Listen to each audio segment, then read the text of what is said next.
basının kıymetli emekçileri, ekranları başında bizleri izleyen, dinleyen tüm halkımız, hepinize Halkların Demokratik Partisi adına sevgilerimizi ve saygılarımızı sunuyoruz. Toplantımıza hoş geldiniz diyoruz.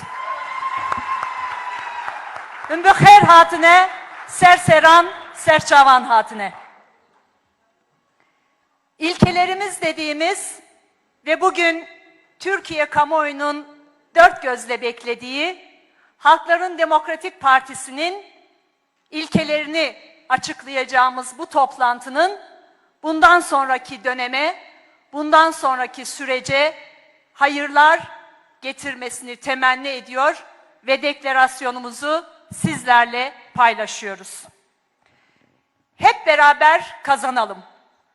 Halkların Demokratik Partisi olarak siyasi, ekonomik ve sosyal sorunları konuşmak ve çözümler üretmek, demokratik bir ülkeyi var etmek için aylardır ülkenin dört bir yanında il, ilçe, köy ziyaretleri, halk toplantıları, sivil toplum örgütlerinden kanaat önderlerine, demokratik kitle örgütlerinden emekçilere ve esnafa, kadınlardan gençlere, her kesimden yurttaşlarla buluşmalar gerçekleştirdik.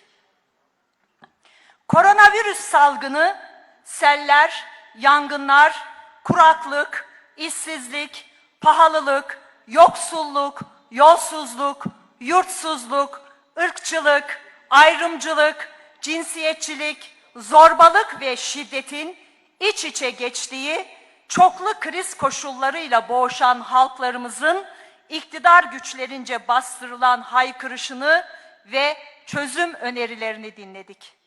Halklarımızın umutlu olduklarını, zulme boyun eğmemeye, krizi geleceği kazanmak için bir imkana dönüştürmeye, siyasi, ekonomik ve sosyal sorunlara çözümler üretmeye ve demokrasiye giden yolu açmaya kararlı olduklarını gördük, gözlemledik. Toplumun, özür dilerim Mithat Hoca. Toplumun adeta nefessiz bırakıldığı, ekonomiden siyasete birçok alanda enkaz yaratıldığı bu günlerde halkta oluşan genel beklentinin acil bir demokratik değişim ve dönüşüm ihtiyacı ve talebi çerçevesinde geliştiğini tespit ettik. Önümüzdeki dönemin ve seçimlerin demokratik cumhuriyetin oluşması açısından tarihimizin en önemli dönemeçlerinden biri olarak nitelendirildiğini gördük. Bu anlamda seçimlerin yeni bir başlangıç, sorunların çözümü için demokratik yolların açılması imkanı olarak da değerlendirildiğini tespit ettik. HDP'nin müzakereci bir anlayışla yeni bir demokratik başlangıcın anahtarı işlevine sahip olduğunun, kurucu bir siyasi aktör ve çözüm gücü rolünü üstlenmesi gerektiğinin geniş halk kesimleri tarafından vurgulanması sorumluluğumuzu büyütmektedir. Buyurun başkanım. Bizler parlamento seçimleri için Demokrasi İttifakı şiarıyla Halklar ve Barış İttifakı, Kadın Dayanışması ve İttifakı, Ekoloji İttifakı anlayışı temelinde toplumsal ve siyasal muhalefet, emek, kadın ve gençlik hareketleri ile en geniş birlikteliği ve ortak mücadele zeminini büyütme ve bu yoldaki güçlü yürüyüşümüzü sürdürme kararlılığındayız. Bunun dışında herhangi bir ittifak içinde yer alma anlayışımızın olmadığını açıkça vurguluyoruz. Keyfiliği ve zorbalığı kurumsallaştırıp kalıcılaştırmayı hedefleyen ve yaşadığımız çoklu krizin ve çözümsüzlüğün başlıca kaynağı olan Cumhurbaşkanlığı hükümet sistemini ve bu sistemi besleyen yapıları değiştirmek istiyoruz. Amacımız bütün kuvvetleri ve nihai karar yetkisini tek adamda birleştiren bu otoriter ve tekçi sistemin yerine güçlü demokrasinin, çoğulcu demokratik sistemin tesis edilmesini sağlamaktır. Bu bağlamda Cumhurbaşkanlığı seçiminde ilkesel buluşmaların gerçekleşmesi, HDP seçmenlerinin ülke geleceğinde anahtar bir role sahip olmaları nedeniyle günceldir. İster HDP'li, isterse başka bir aday olsun, isimler yerine ilkelerin ve yöntemlerin tartışılmasının gerekli olduğu inancındayız. Çünkü demokratik dönüşüm şahıslar aracılığıyla değil, ilkeler ve yöntemler üzerinde müzakere ve mutabakat yoluyla gerçekleşebilir. Seçilecek Cumhurbaşkanı da rolünü ve işlevini ancak bu zeminde doğru bir şekilde yerine getirebilir. Bu tespitleri kapsayan geçiş süreci ilkelerinin siyasi sorumluluğumuzun gereği olarak tüm siyasi aktörlerle ve kamuoyuyla paylaşıyoruz. 1. Güçlü demokrasi.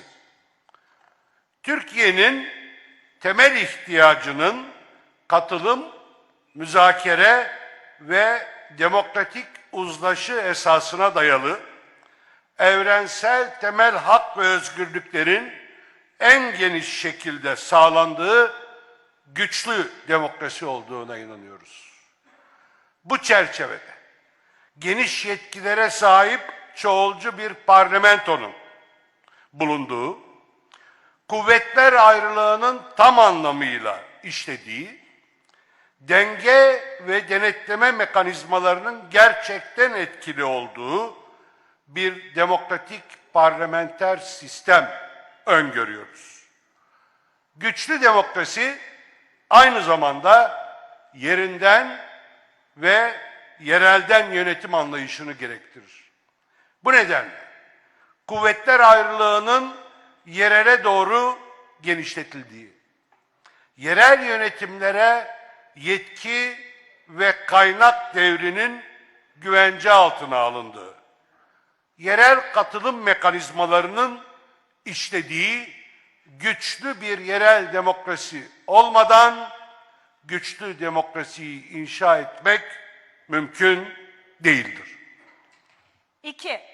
Tarafsız ve bağımsız yargı. Yargı kurumu yürütmenin vesayeti altındadır. Yargı eliyle siyaseti ve toplumu dizayn eden, yargıyı muhalefeti tasfiye etme amacı olarak kullanan anlayış, adaleti her anlamda yerle bir etmiştir. Bu nedenle tüm siyasi davaların ve mahkumiyetlerin sonuçlarıyla birlikte ortadan kaldırılmasını, adaletin ve toplumsal barışın tesisi açısından bir gereklilik olarak görüyoruz. Avrupa Konseyi Parlamenterler Meclisi, Avrupa İnsan Hakları Mahkemesi ve Avrupa İşkenceyi Önleme ve İzleme Komitesi başta olmak üzere tüm uluslararası kurumların hak ihlalleri, hukuk dışı cezaevleri koşulları, tecrit ve benzeri ile ilgili kararlarına ve tavsiyelerine uyulmasını adaletsizliklerin tamiri açısından önemli bir ihtiyaç olarak değerlendiriyoruz.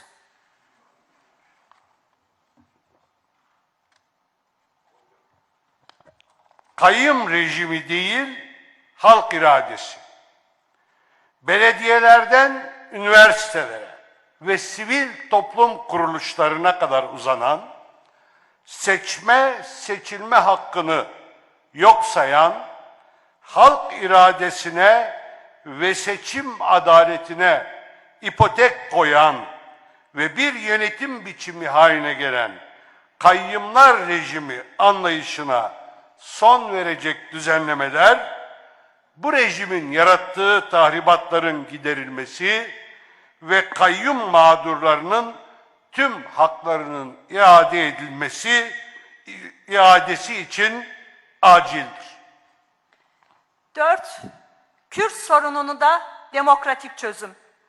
Türkiye'nin çözmesi gereken en köklü sorunu Kürt sorunudur. HDP, demokratik çözüm ve barış konusunda üzerine düşen her şeyi yapmaya, Türkiye'deki bütün toplumsal kesimlerin sorunlarını ve kaygılarını dikkate alan yapıcı bir rol üstlenmeye hazırdır. Cumhuriyetin demokratikleşmesi ile doğrudan bağlantılı ve iç içe geçmiş olan bu sorunun çözümü için muhataplarla diyalog kurulması, inkar ve bastırma siyaseti yerine demokratik ve barışçı bir çözüm için adım atılması gereklidir. Meclis, diyalog ve çözüm zeminini kurarak demokratik müzakere yöntemleriyle tüm toplum için geleceğin kazanılmasına ön ayak ve odak olmalıdır. Bu çerçevede başta ana dili hakkı olmak üzere tüm evrensel kimlik haklarının tanınması için gerekli düzenlemelerin yapılması büyük önem taşımaktadır. Savaş politikaları, silah ve çatışma yöntemleri yerine diyalog ve müzakere seçeneklerinin kendisini tarihsel olarak dayattığı ve güncel olduğu aşikardır. Bunun için Türkiye halklarının tümünün yararını ve geleceğini düşünerek herkes özveride ve fedakarlıkta bulunarak adım atmalıdır. Sorunlarımızı şiddet aracılığıyla değil, konuşarak, müzakere ederek, diyalog yoluyla çözmek temel düsturumuzdur. Barışçı dış politika, yurtta, bölgede ve dünyada barıştan yana, uzun vadeli işbirliğine yönelik stratejiler, yeni dönemin dış politika anlayışının temelidir. Komşularımız başta olmak üzere diğer ülkelerle savaş ve çatışmaya, askeri güç gösterisine dayalı maceracı politikalardan uzaklaşmak, güçlü ve ilkeli diplomasiye, diyaloğa ve her alanda iyi ilişkilere dayalı barışçıl politikalar yürütmek hepimizin yararınadır. Kadına özgürlük ve eşitlik. Kadınların eşit ve özgür yaşam haklarının her tür güvenceye kavuşturulması ve temsilde eşitliği sağlamak için eş başkanlık uygulamasının yaygınlaşması ve yerleşmesi vazgeçilmez adımlardır. Aynı zamanda kadınlara yönelik sistematik erkek şiddetiyle ve kadın cinayetleriyle mücadele edilmesi zorunluluktur. İstanbul Sözleşmesi'nin yeniden geçerli hale getirilmesi ve uygulanması, toplumsal cinsiyet eşitliği önündeki siyasal, idari, ekonomik ve kültürel tüm engellerin kaldırılması ilk acil adımlar arasındadır. Ekonomide adalet. Ekonomik krizin yarattığı güvencesizliğe ve geleceksizliğe son verecek politikalar esastır. İstihdamın arttırılması ve adil gelir dağılımı hedefiyle işsizlik ve yoksulluğu ortadan kaldıracak bir hakça dağıtım programı en büyük toplumsal ihtiyaçtır. Bütçe kaynaklarının saraylar, savaşlar, yandaşlar için değil, halkın ekonomik güvencesi için seferber edilmesi ilk atılması gereken adımlardır. Halkın elektrik, doğalgaz, su, internet gibi temel ihtiyaçları Sosyal Haklar Programı kapsamında ihtiyaç sınırına kadar ücretsiz sağlanması emeklilikte yaşa takılanların, Kredi Yurtlar Kurumu mağduru gençlerin, ataması yapılmayan öğretmenlerin sorunlarının çözülmesi acil ihtiyaçtır.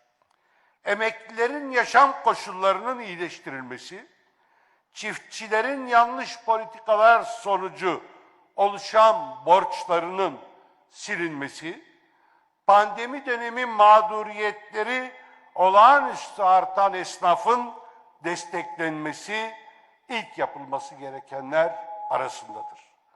Kadın yoksulluğuna son verecek ve kadınların ekonomik yaşamda daha etkin olmasını sağlayacak politikalar şarttır. Emekçilerin sendikal örgütlenme, toplu sözleşme ve grev haklarının evrensel ölçülerde güvence altına alınması vazgeçilmezdir. Kamu yönetiminde liyakat. Kamu yönetimi iktidar blokunun tekelinde kadrolaşmanın alanı olmamalıdır. Kanun hükmünde kararnamelerle yaratılan hak gasplarının giderilmesi, kamuda işe alımda ve atamalarda her tür ayrımcılığa son verilmesi ve sadece liyakatın esas alınması gereklidir. Doğaya saygı. İklim krizine karşı acil durum ilanı. Çılgınca doğa ve çevre tahribatına yol açan, rant uğruna ormanları, tarım alanlarını, akarsuları tahrip eden ve ekolojik dengeyi bozan tüm projelerin başta Kanal İstanbul olmak üzere durdurulması gereklidir. Enerji, ulaşım, kentleşme, tarım öncelikli olmak üzere tüm politikalarda doğa hakları odaklı yaklaşım acil zorunluluktur. Her canlının sağlıklı bir ekosistem içinde yaşam hakkının etkin yasalarla koruma altına alınması, orman yangınları, sel gibi ağır ekolojik tahribatının önüne geçilmesi elzemdir. Gençler için özgür yaşam.